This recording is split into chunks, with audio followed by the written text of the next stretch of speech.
Buen día a todos, somos del curso segundo C. Los integrantes son Mora Alan, Puebla Pablo, Borgoñón Agostina y Acevedo Sofía.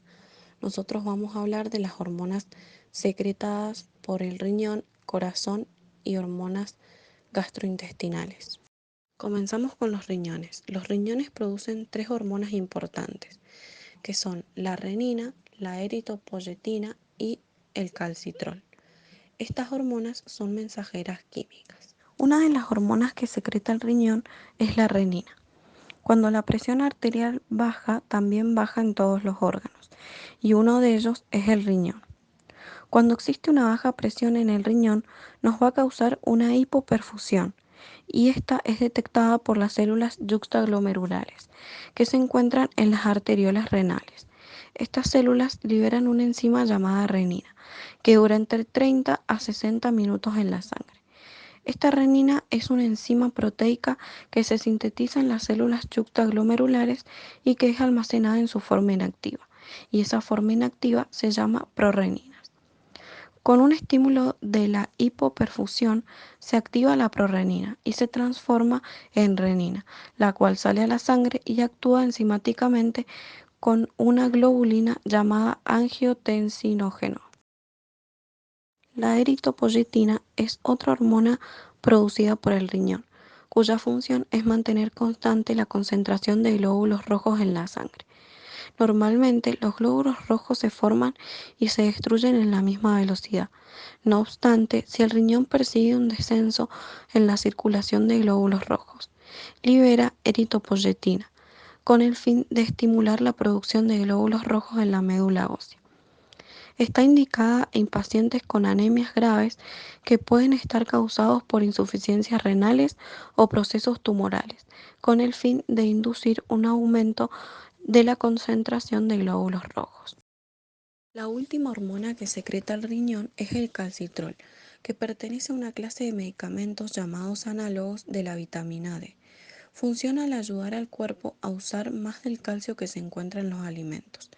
El calcitrol se usa para tratar y prevenir bajos niveles del calcio y enfermedad de los huesos en los pacientes cuyos riñones o glándulas paratiroides no funcionan normalmente, y en la enfermedad metabólica de los huesos en las personas con enfermedad renal. La insuficiencia renal aguda ocurre cuando los riñones pierden de repente la capacidad de filtrar los desechos de la sangre. Cuando los riñones pierden la capacidad de filtración, pueden acumularse niveles nocivos de desechos y pueden desequilibrarse la composición química de la sangre. Por otro lado, entre los síntomas de la insuficiencia renal aguda se incluyen los siguientes. Uno puede ser la falta de aire, la fatiga, las náuseas, debilidad, ritmo cardíaco irregular, dolor u opresivo en el pecho, entre otros. Por otro lado, las causas, la insuficiencia renal aguda puede producirse cuando tenemos una enfermedad que reduce el flujo normal de la circulación de la sangre hacia los riñones, y también cuando los tubos de drenaje de orina, en este caso los uretres, de los riñones se obstruyen y los desechos no pueden liberarse del cuerpo a través de la orina. Por último, vamos a explicar un poco sobre los diagnósticos y los síntomas y tratamientos que se hacen dentro de la insuficiencia renal aguda. Es posible que tu médico te recomiende hacerte algunos análisis y procedimientos para verificar tu diagnóstico, que en esto incluyen tres. Por un lado tenemos el análisis de orina, que en este análisis de orina básicamente puede revelar anomalías que sugieren la insuficiencia renal. Por otro lado, tenemos el análisis de sangre, que es una muestra de sangre que puede revelar un aumento acelerado de los niveles de la urea y la creatinina. Y por último lado, tenemos el estudio de diagnóstico por imagen, que los estudios de diagnóstico por imagen como ultrasonido y tomografía computarizados pueden ser usados para ayudar a tu médico a ver dichos riñones. Bien, en esta diapositiva dentro del corazón tenemos una hormona que secreta que es muy importante, que es conocida como el factor natriurético arterial. Dicha hormona es un polipéptido que está estrechamente relacionado con el control homeostático del agua corporal, el sodio, potasio y el tejido adiposo. Es liberado por las células musculares de la aurícula cardíaca como respuesta al aumento de la presión arterial. Dicha hormona actúa con el fin de reducir el agua, el sodio y grasas del tejido adiposo en el sistema circulatorio, reduciendo así la presión arterial. Hola a todos, yo soy Alan Mora y voy a hablar sobre las hormonas gastrointestinales. Para hacer una pequeña introducción, vamos a decir que el aparato digestivo se puede considerar como una glándula de secreción endocrina con capacidad de producir una numerosa cantidad de hormonas peptídicas. Si se acuerdan, los péptidos son moléculas formadas por la unión de varios aminoácidos mediante el enlace peptídico, que era este enlace entre el grupo amino de un aminoácido y el grupo carboxilo del otro aminoácido. Bueno, estas hormonas peptídicas son capaces de sincronizar los tiempos de ingesta y de ayuno con las secreciones hormonales de otras glándulas y la actividad metabólica de los tejidos. A continuación vamos a detallar algunas de las hormonas más importantes. Bien, vamos a comenzar con la gastrina, que es producida por células G en el revestimiento del estómago. Es un polipéptido de 17 aminoácidos y su actividad está relacionada principalmente con un pequeño segmento de su extremo carboxilo terminal, que es la pentagastrina. Es un péptido sintético compuesto por los últimos 5 restos aminoácidicos de la gastrina. Se utiliza para estimular la secreción gástrica.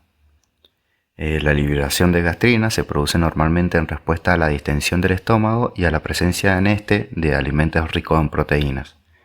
Esto quiere decir que cuando ingresa alimento en el estómago, las células G provocan la liberación de gastrina en la sangre y a medida que suben los niveles de gastrina en la sangre, el estómago libera ácido gástrico, que ayuda a dividir y a digerir los alimentos. Cuando el estómago ha producido suficiente ácido gástrico, bajan los niveles de gastrina en la sangre. La gastrina tiene también efectos en el páncreas, en el hígado y en los intestinos, porque ayuda al páncreas a producir enzimas para la digestión y ayuda al hígado a producir la bilis. Estimula la contracción del músculo liso del estómago y acelera su vaciamiento, y también estimula los intestinos para ayudar a mover los alimentos por el tubo digestivo. A continuación vamos a hablar de la secretina, que es una hormona que se produce en las células S. Están presentes en la mucosa del duodeno, el yeyuno proximal y el ilion. Es un polipéptido de 27 aminoácidos, estructuralmente homólogo al glucagón. En su liberación influyen varios factores. El grado de acidificación del quimo que llega al duodeno tiene que ser un pH de 4.5 o inferior, la presencia de productos proteicos y la cantidad de ácidos en la mucosa. Sus acciones son puramente endocrinas porque la secretina hace que el páncreas segregue un jugo digestivo rico en bicarbonato y bajo en enzimas. Este estimula el estómago para que produzca pepsinógeno, que es un zimógeno precursor de la pepsina, y al hígado para que produzca la secreción de la bilis con más agua y bicarbonato. Contribuye a neutralizar el quimo ácido que llega del estómago al intestino. La secretina inhibe la secreción de ácido clorhídrico en el estómago y retarda el vaciamiento del contenido gástrico. Ahora vamos a hablar de la pancreatitis crónica, que es un trastorno que puede evaluarse gracias al estudio de diagnóstico por imágenes y con pruebas de la función pancreática. Para empezar vamos a detallar que la pancreatitis crónica es la inflamación persistente del páncreas que provoca daño estructural permanente seguido de una declinación de la función exócrina y endocrina, que es el fallo pancreático. Beber alcohol y fumar cigarrillos son dos de los principales factores de riesgos. En pacientes que tienen este típico consumo intenso o que tienen una pancreatitis aguda recurrente, puede ser suficiente una radiografía simple de abdomen para detectar pequeñas calcificaciones pancreáticas. También se utilizan las tomografías computadas cuando no alcanza la radiografía simple para hacer el diagnóstico. En la actualidad se utiliza una colangiopancreatografía por resonancia magnética para el diagnóstico, que puede mostrar masas en el páncreas y permitir una buena visualización óptima de los cambios ductales compatibles con pancreatitis. Es decir, se administra secretina durante la colangio y aumenta la sensibilidad para detectar anomalías ductales y también permite la evaluación funcional en pacientes con pancreatitis crónica. Esto trabaja de la siguiente manera. La secretina, que es la hormona que estimula la secreción de agua y bicarbonato por las células ductales, también aumenta el tono del esfínter de Oddi durante los primeros 5 minutos después de la administración. Esto hace que el aumento del contenido de fluidos en los conductos pancreáticos se vuelvan más visibles los conductos y pueden ser visualizados más fácil en el estudio. Además, la resonancia magnética es más precisa que la tomografía computada y no expone a los pacientes a radiación. Hola a todos, yo soy Agostina Borgoñone y voy a hablar sobre las otras dos hormonas gastrointestinales.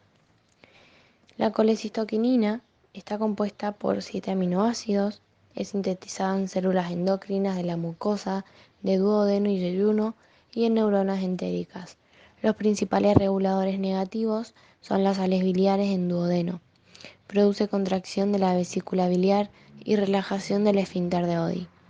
Esta es una hormona del intestino delgado que juega importantísimo papel en la digestión, estimula la secreción de bilis y de jugo pancreático, para convertir macromoléculas como proteínas, triglicéridos y polisacáridos en aminoácidos, ácidos grasos libres y monosacáridos.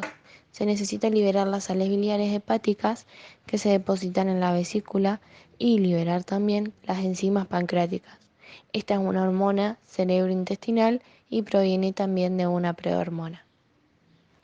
Enteroglucagón es una hormona que tiene una estructura de 37 aminoácidos, producido en células intestinales como parte de una molécula precursora, cuyo procesamiento da origen a varios péptidos tipo glucagón. La primera ruptura hidrolítica del precursor genera glicentina. Por ruptura de glicentina se forma oxitomodulina. Estimula el crecimiento de la mucosa de intestino, péptidos tipo glucagón y oxitomodulina. Inhiben la secreción del ácido en el estómago, retardan el vaciamiento gástrico e inhiben la ingesta de alimentos.